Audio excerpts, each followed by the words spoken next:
Brought to you by... As many of us now know, isolation can have strange effects, both physical and psychological, on each of us.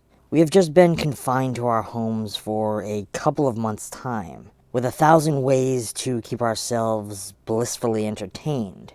Imagine being locked into the icy tundra of a northern storm front, within the walls of a cabin, facing the uncomfortable silence of a forced relationship with a person who you don't even truly know. At that point, a different type of fear comes to the surface. A fear of what that person could be capable of.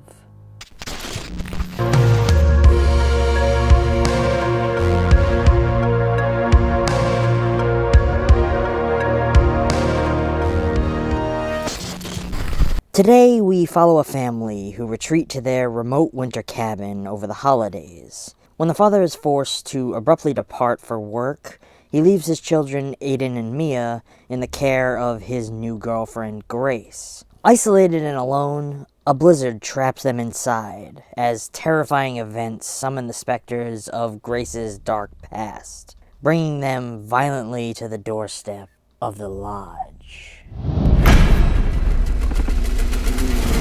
Much like Hereditary, we are guided into this story as we float through the rooms of a perfectly crafted dollhouse, making a transition from room to room until we emerge into the real house of our characters. From here, the film maintains that same fly-on-the-wall perspective that one would gain from looking into the structure of a dollhouse. It mimics that perspective with a wide-lens camera style, making the real house feel as though we are watching the events unfold within from the same vantage point.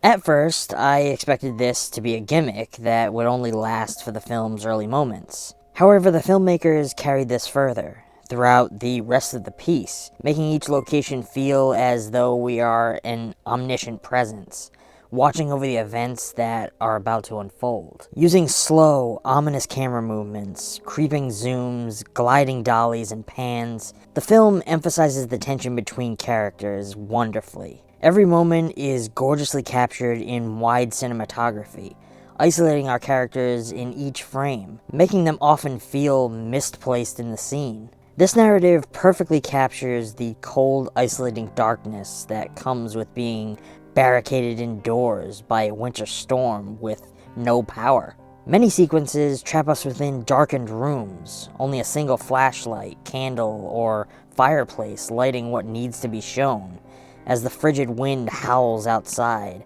and provides an ambiance of terror, which actually creates countless moments of crushing shadow that inspire a yearning to see if something truly horrifying lurks within them.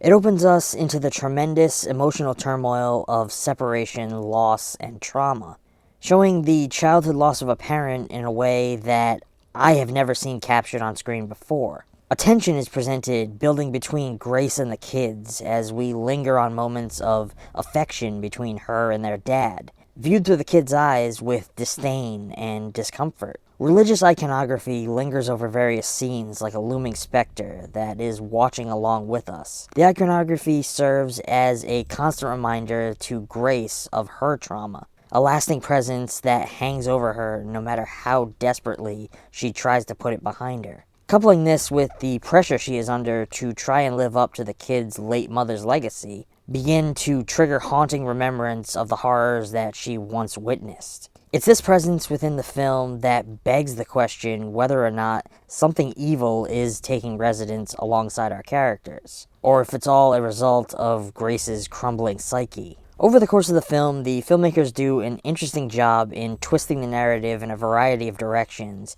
to keep us guessing what path we are headed down. These fugue states are set up for Grace to experience, in which nothing she experiences is reality. So when things begin to take a turn toward the more ominous and obvious, we can't trust what we are seeing to be all that accurate. By the time we are shown that the kids were putting all of this together in an attempt to terrify her, the cracks in Grace's mind have reopened, possibly beyond the point of repair, laying the groundwork for a climax that is both dark and utterly reflective.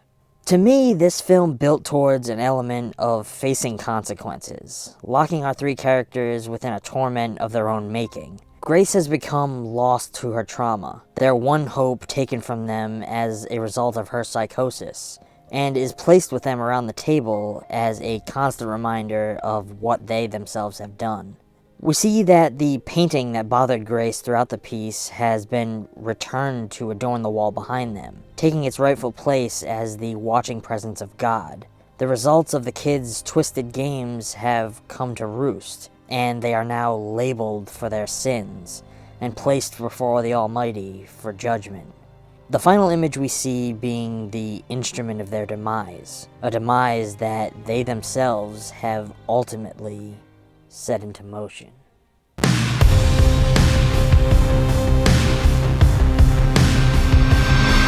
Hey friends, thank you so much for watching. If you enjoyed today's video and you would like to see more like it, please consider supporting ETF on Patreon, where every donation goes toward making new content for your enjoyment. We have also set up our own merch store over at EmbraceTheFilm.com, where you can get your hands on a variety of ETF branded merch so that you can show your love of the channel wherever you go. But that's going to be all for now. Until next time, stay safe and keep embracing film.